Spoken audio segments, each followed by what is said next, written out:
Tesla কার দেখলে আমাদের মধ্যে একটা এক্সাইটমেন্ট কাজ করে, তাই না?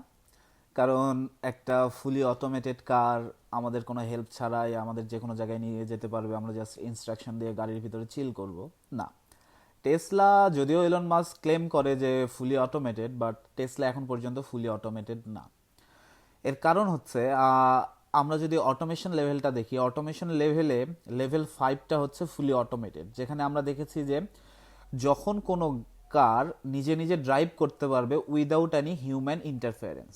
বাট টেসলা কার নিজে নিজে ড্রাইভ করতে পারলেও এখানে এখনও হিউম্যান ইন্টারফেয়ারেন্সের প্রয়োজন হয়, কারণ কিছু কিছু সিচুয়েশনে টেসলা নিজে নিজে ড্রাইভ করতে পারে না। সো আমরা কখনো এটা বলতে পারবো না যে এটা একটা ফুলি অটোমেটেড কার।